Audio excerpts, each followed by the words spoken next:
Number save करतो ना. हा चॅनल बघतो ना मी. बर बर बर. आपल्याकडे खिल्लार गाय 2 आहेत. हा. आपल्याला नवीनच नाद लागलाय खिल्लारचा. कोणामुळे लागला नाद? तुमच्यामुळं. बर, कस काय? तुमचं चॅनल मी बघायला लागले हल्ली 2-3 महिने झाले. काय वाटतंय बघून? बघून जो आनंद आहे ना जगण्यात, हा. तो खिल्लार पाहण्यात आनंद आहे, दुसरा कशात नाही. ते माणसाच्या जन्माला आलाय म्हणून कळलंय. हा. माणसाच्या जन्माला आला नसता तर कळलं नसतं काय करत. हा बरोबर. हो बरोबर आहे. ह्या चॅनलची ओळख कोणी करून दिली का सहज असं युट्यूब बघता? नाही सहज आपलं मी बघायचो. आधी मग गाय पाळलेली. त्यावेळेस नुकती पाळलेली. जास्त ते सिमेंट द्यायचं का रेतन करायचं हे मला ते डोक्यात नसतं ना. मग ते रात्री तुमचा नंबर सेव्ह करत होतो, ते आता वरती लागला नेमका. हा. ठीक आहे चालतं. कुठून बोलताय? हा. कुठून बोलताय? सातारा. प्रॉपर सातारा का? सातारच्या इथं आणेवाडी टोल नाका माहितीये का? होय. हा, तिकडून 1-2-3 किलोमीटर आत गाव आहे कुशी म्हणून. कुशी. हा. बर. वळू वगैरे नाहीत आमच्याकडे, तेव्हा आम्ही खाली जातो फडतरवाडीला. बर. म्हणजे आम्ही जातो म्हणजे गावात फक्त मीच जातो. म्हणजे मला हे जरा कळालं ज्ञान, जरा सिमेंट नको काय किंवा काय द्यायचे, त्या मी जास्त करून लांबच जातो वळूला दाखवायला. हे ज्ञान कोणामुळे कळालं? हे आपल्या चॅनलमुळे. धन्यवाद. ठीक आहे चालते. ठीक आहे, चांगली गोष्ट आहे. हा. असाच बदल झाला पाहिजे. काय अडचण असली तर तुम्हाला फोन करतो की मी. नक्की काय अडचण नाही. जोपर्यंत आपण परफेक्ट होत नाही तोपर्यंत शिकत राहायचं. हा बरोबर. कारण काय माहिती का, मी नोकरीला आहे सातारमध्ये, म्हणजे मी वेल्डर आहे. पण मला काम करत एक छंद म्हणून खिल्लार बैलाचा शौक होता पहिल्यांदा शर्यतीचा. पण मला नंतर कळालं शर्यतीचा शौक हा खिल्लार संगोपन करून चांगली पैदास घेण्यातलं एक नंबर माझी आहे. आणि बिगर टेन्शन बिगर खर्चाचं. हा, बिगर टेन्शन बिगर खर्चाचं. काय आजार नाही, काय नाही, डॉक्टर नाही, काय नाही. आणि शर्यत क्षेत्र का नको वाटलं तेव्हा? आनंद नाही असं का वाटलं? नाही, शर्यत क्षेत्रात आनंद आहे, पण पैसा बी तितका वेळ द्यावा लागतो त्याला. बर. आपल्याला काम केल्याशिवाय पैसा येणार आणि आपल्याला शर्यतीचा नाद म्हणजे आहे चांगला, परंतु कसं थोडक्यात केला तर. हे कळलं म्हणायचं लवकर, वेळात कळलं. हा, वेळेत कळलं. माझ्याकडे आहे की शर्यतीचा पण खोंड आहे, पण मी जास्त पळवत नाही. म्हणजे आपल्याला ज्यावेळेस वाटलं नाही एखाद्या वेळेस जावं तर ठीक आहे, नाही तर जास्त नाही होत आपण इन्व्हॉल्व. पण हे जिवंत आहे तोपर्यंत कळलं. हा. हे महत्वाचं आहे काय? हा बरोबर की, जिवंत आहे तोपर्यंत कळलं. म्हणजे तुमच्या आयुष्यामध्ये तुम्ही कोणाला तरी अंतःकरणातून गुरु मांडलाय म्हणायचं, जागा झालाय तुम्ही त्या गुरुचा. हा. हो. किंवा ती एखादी गोष्ट बघून, व्हिडिओ बघून, फोटो बघून, माहिती बघून जागा झालाय तुम्ही. जागा झाली. म्हणजे आत्ताशी माझी सुरुवात आहे. म्हणजे 1 वर्ष झालं गाय घेतलेली. गाई पण मी नवीन खरेदी केली त्यावेळेस त्यांना विचारून घेतलेली, गाईला सिमेंट दिलंय का वळू दावलाय असं विचारून घेतलेली. आणि शर्यत क्षेत्र कोणाचं आहे? हे पैसेवाल्यांचं. ज्याचा पैसा लागलाय कुजायला.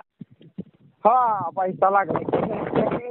आणि ज्याच्याकडे माणसं ढेगभर पडले. हा. आणि ज्याच्याकडे कुठं खर्चावं आणि कुठल्या माणसाला काय काम लावावं ही जर कन्फ्युजन असेल किंवा गोंधळ असेल डोक्यात. हा, बरोबर. तर त्यानं बिनधास्त शर्यत क्षेत्र इमानदारीने करावं. बरोबर. तरुण वर्गाचं नवीन पोरांचं काम नाही. नाही. आपल्याला घरी संध्याकाळी भाकरी कशी मिळेल हे बघितलं पाहिजे. आणि हे जिवंत आहे तोपर्यंत समजलं. बरोबर की. कारण आपण बघतोय बली गेली स्वर्गात. नाही, बली गेली स्वर्गात. ती पण म्हणते, पण असं नाही. माझा पण पूर्णपणे ना सुटला नाही आहे की ना, पण जेवढ्यात तेवढा. पण ती कसं आहे, जेवढ्यात तेवढा म्हणून काय होतं, माणसाला वेळ लागतो. नाही, मी माघारी आलोय. मी वेडले लागलं, माझी वासरं 2 मेली, लाख रुपयाची जातीवंत वासरं. अशी ना फडतू सिमेंटवरची फिमेंटवरची अशी जातीवंत वासरं मिळालेत माझी. त्यामुळे मला आता ही गाय घेतली ना, वर्ष झालं ऑगस्ट मध्ये गेलेली, तिला जातीवंत खोंड झालेला आहे. म्हणजे त्यांनी वळू दाखवलेलं तिथं. गावात बागात सगळी म्हणत होती टॉप मध्ये खोंड होणारी. शिरवळच्या दवाखान्यात नेलेलं मी. डॉक्टर सुद्धा मला म्हणत होते 1 नंबर वासरू. मुंबईवाली बैलवाले आलेली सगळी नुकती तुटून पाडलेली त्याच्याकडे वासरू बसले, पण जगले नाही ते. शर्यत क्षेत्र कसं आहे, शर्यत क्षेत्रामध्ये ईर्ष्या जास्त राहते. ईर्ष्या जास्त आणि मोठ्याचं काम आहे हो. मला तुम्ही मोठं म्हणा, म्हणजे मोठ्याच्या मागं मिशा काढाय 100 जण धावतात, आपल्या घरी काय चाललंय हे बघत नाहीत. हे कसं कमी वयात आणि जिवंत तोपर्यंत समज. बरोबर. आणि खिलार गाय संगोपन कसं आहे, घासभर खिल्लार डोकं शांत ठेवणं, काळ्या आईला वापरणं, आणि 4 माणसात निवांत व्यवस्थित डोकं शांत ठेवून जगणं. बरोबर की. वसवस नाही, धसधस नाही. मला अनुभव कसा आला माहितीये का सर? हॅलो. बोला. की माझ्याकडे खिल्लार गाय नव्हती. म्हणजे ज्यावेळेस खिल्लार गाय नव्हती ना, म्हणजे मी असं खोंड बिन पाळायचो. पण खिल्लार गाई जवळ आणली, मी सारखं शेण काढणे, गोमूत्र साफ करणे, म्हणजे सारखे. त्यापासून 2 वर्ष झालं मला करोनाचा आजार झाला होता. त्याच्यावर मी आजारी नाही, माझी अशी बॉडी किरकोळच आहे. मी सारखंच आजारी पडायचो. पण आता खिल्लार गायच्या संवासात असल्यापासून मुतारीत शेणात मला जवळजवळ आहे ना 30% बी आजार होत नाही वर्षातून. आणि हा अनुभव जिवंत आहे तोपर्यंत कमी वयात आला. काय बरोबर. जिवंत आहे तोपर्यंत कमी वयात आला, ऍडमिट व्हायच्या आधी. हो. मला करोना झाला होता. त्यावेळेस माझ्या आईचं वय असंच 65. तर मला आई द्यायची ना भाकरी वगैरे, पण माझ्यामुळे आईला झालं. पण आईचं वय असल्यामुळे आईला जास्त जडला ना, खोकला बिकला जास्त.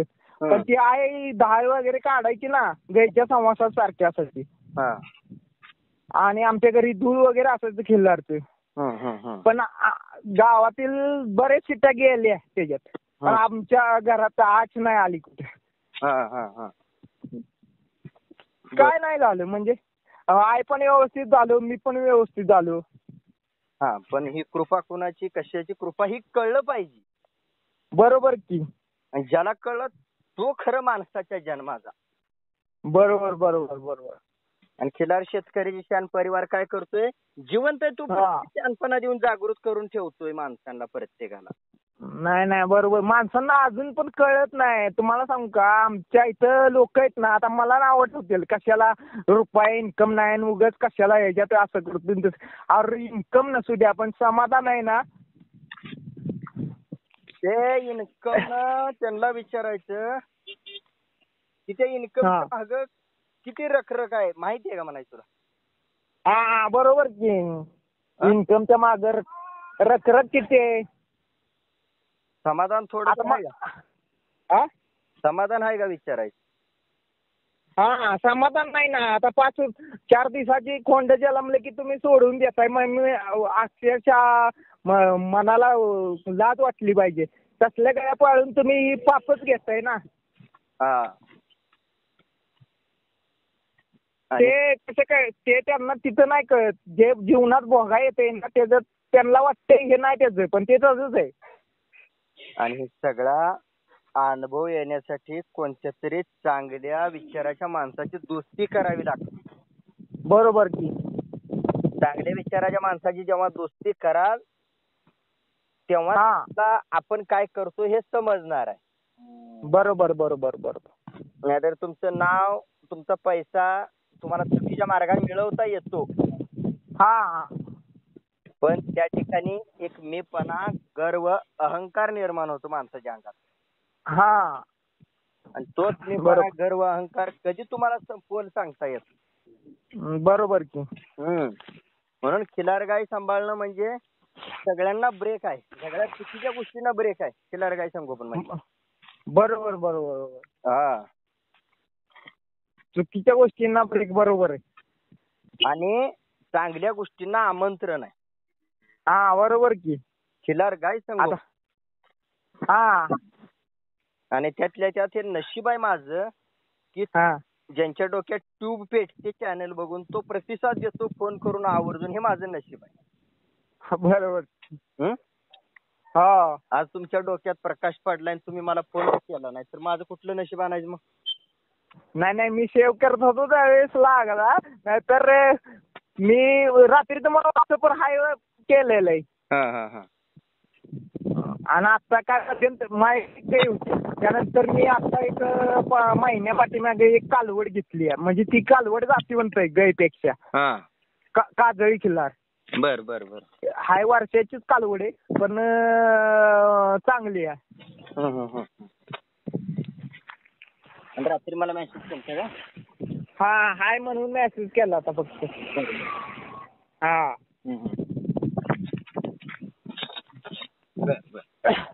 हा, नाही काय अडचण नाही, संपर्क केला नशीब आहे.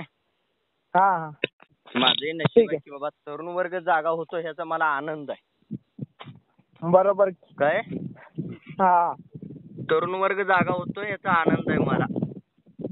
तरुण वर्ग तुम्हाला सांग का साहेब, आमच्या इथं जवळजवळ आमच्या इथं म्हणजे आमच्या गावात तर सोडून द्या, आमच्या गावात तर खिल्लार पाळणार प्रेमी कोणच नाही. एक शुद्ध माणूस नाही खिल्लार प्रेमी. म्हणजे त्याला खिल्लार जनावरांविषयी आत्मीयता आहे किंवा आपलं इथे किंवा काय असलं आत्मीयता कोणाला नाही खिल्लार विषयी किंवा काय. फक्त पैसा, आयुष्याचा पैसा घेऊन काय करायचे.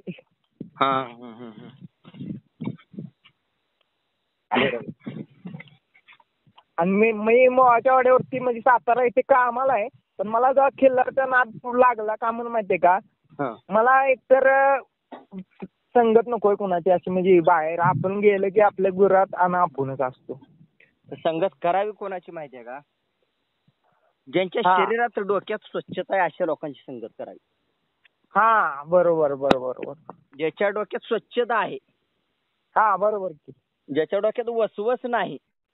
हा. ज्याच्या डोक्यात राजकारण नाही. हा. अशा लोकांची संगत करायची. बरोबर.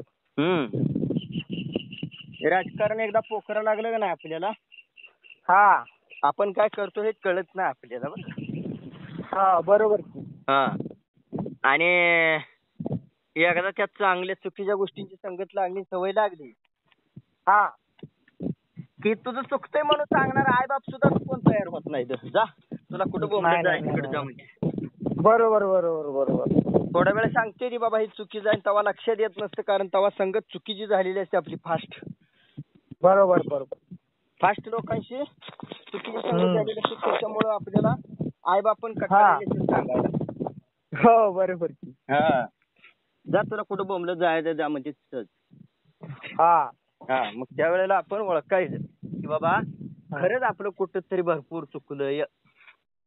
हा बरोबर. सर तुम्ही जास्त करून वळूचं जास्त व्हिडिओ जास्त असतात, गायीच्या कमी असतात तुमच्या. पण गाय सांभाळल्यानंतर बी बनवायला पहिल्यांदा प्रश्न पडतो ना, बी कोणाच्या बैलाचं बनवायचं. बरोबर बरोबर. आता गाय परवडत नाही हा मुद्दा कुठे आहे माहिती आहे का, गाय परवडत नाही मग वासरू इकत नाही आणि दूध देत. गाय परवडाय तुम्ही सिमेंटचं वासरू भरवा की ते 25,000ला जाईल, ते बैलाचं भरवा तुम्ही ₹1,00,000 जाईल. हे कळतंय का तुम्हाला. मग त्या मेन मुद्द्याला माझा हात आहे सध्या. हा, आणि वळूंच्या सोबत सुद्धा जी पारख आपण म्हणतो जुन्या जाणत्या लोकांना, हा त्या लोकांना एकत्रित करून मी ठेवलंय. हा, जुन्या लोकांना. मग त्याच्यामध्ये कसं आहे की वळू असू नाही तर गाई असू, हा, आज त्याची जाहिरात किंवा त्याची बातमी ही मी म्हणजे कमी काळात मी जगापर्यंत पोहोचवू शकतो एवढा आपला आत्मविश्वास आहे ते ब्रिडिंगच्या क्षेत्रात काम केल्यानंतर. हा, असा विषय. बरं. आता मी ते डीपीला ठेवलाय बघा फोटो त्या ते मी आता नवीन गाईला भरावलाय ते फडतरवाडीला. डीपी माझ्या डीपीला आहे. बर बर बर. 2 वेळा भरावलेले पण गाब नाही गेली म्हणून आता तिसरी वेळ पण परत नेली तिकडे. 2-2.5 हजार भाडे आहे तिकडे.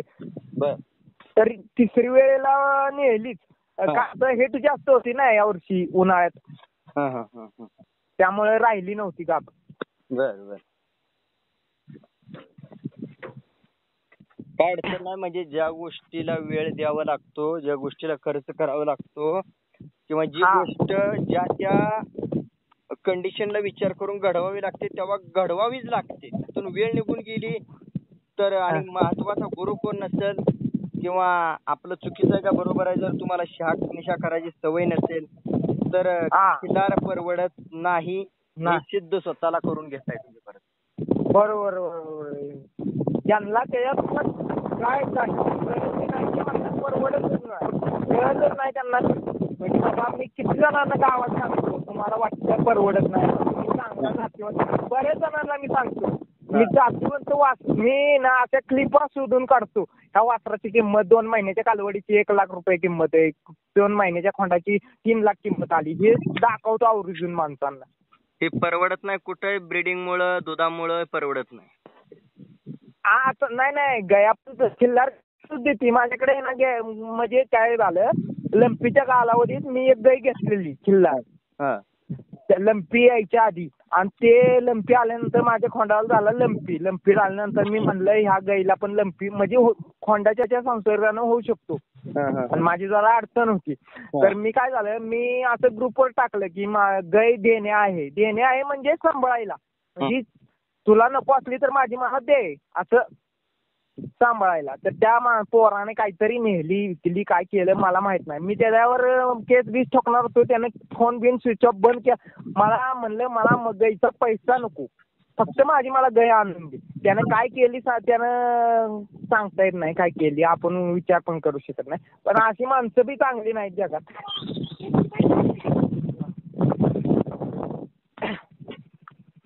3 लिटर दूध द्यायची गाय ती. वासरू पिऊन 3 लिटर दूध काढलंय मी. किल्लार पण दूध देतात की. होय. पण माणसांना वाटतं की ही दूध देत नाही, दूध काढाय. ज्यांनी दूध काढलंय ना, खरोखर दूध देणारे पण वंशवळ त्यात लय आहे त्या. ते दूध येण्यासाठी, दूध निर्माण होण्यासाठी तुम्ही जो बैल लावता ना गाईला, तो सुद्धा खूप महत्वाचा अभ्यास आहे.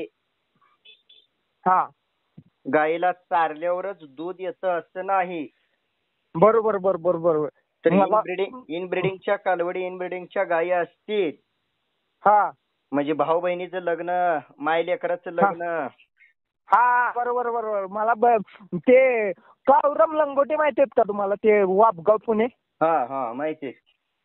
ते मला ओळखतात चांगले, म्हणजे संबंध चांगले आहेत आमचे त्यांचे. त्यांच्यापासून खोंडा आणल्यात आम्ही, म्हणजे 2-3 खोंडा आणलेली. ते पण मला त्यांना विचारलं ना, ते बी सांगतात असं, म्हणजे असं ब्रीडिंग क्रॉस करायचं नसते. म्हणजे त्याची मुलगी असली समजा, त्यांच्याकडे पण सर्जा वळू आहे ना. होय. तुम्ही मुलाखत घेतली की त्यांची? बघितली का? बघितली. 2 घेतल्यात मुलाखती मला वाटते. कशी वाटली मुलाखत? आवर्जून बघतो. उलट मी 1-2-3 वेळा बघतो मुलाखत. काय तर शिकायला मिळावं ह्या उद्देशाने मुलाखत घेतली. आता ते लंगोटे साहेबांचे स्टेटस वगैरे बघतो ना, त्यांच्या शेतीचं वगैरे स्टेटस ठेवलेले असते. त्या दिवशी त्यांनी बेमुंगाचं स्टेटस ठेवलं होतं. तर ते आमच्या घरातल्यांना दाखवलं ना, म्हणलं हे कशामुळे माहितीये का, खिल्लार गाईमुळे. काय होतं भुईमुगाचा विषय, काय होता त्यात? आलं तसं असतं आलं. आलं. एका रेषेत असला बेमुंग होता ना, एका रेषेत. म्हणजे आणि ढाळा एक समान, कुठला बारीक नाही कुठला मोठा नाही. कुठलं बी ते जास्त करून शेतीतलं उत्पन्नाचं स्टेटस ठेवतात. त्यावेळेस मी दाखवतो घरच्यांना आवर्जून की हे कशामुळे आहे. तर हे खिल्लारच्या शेण गोमूत्र वापरून पिकवलेला फरक. हो मग ते पण सांगतात ना, आम्ही बाबा दुसरं वापरतच नाही काय. आणि शेण गोमूत्र वापरून ज्यांनी खरंच सगळ्या गोष्टी घडवल्याच्या, हा जातीनं आयुष्यातली वेळ काढून त्याच्यापर्यंत पोहोचून येईल. हा हा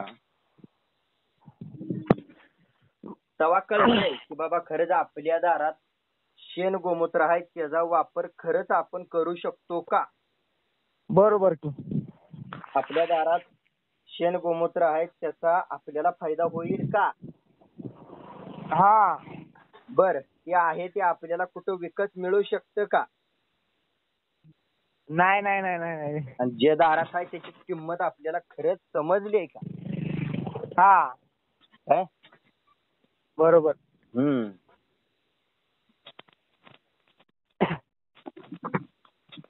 चालतंय, तुम्हाला फोन करतो काय अडचण असली तर. मी कामावरती निघालोय. चालते. हा ठीक ठीक ठीक. सातारा मधनं बोलतोय मी. चालते. माझा नंबर सेव्ह करा. तुमचं नाव गाव पत्ता व्यवस्थित. माझं नाव दत्तात्रय शिंदे कुशी. बर बर बर ठीक. मी केलंय तुम्हाला. ते वळू पाठवलाय बघा, तो दुधाच्या खाणीतला वळू, म्हणजे दुधासाठी त्याच्या म्हणजे कालवडी दुधाला ह्याला फुटते चांगले. ठीक आहे, जे काय असेल ते असेल, मला मेसेज करून ठेवा तुमचा. हा ठीक आहे.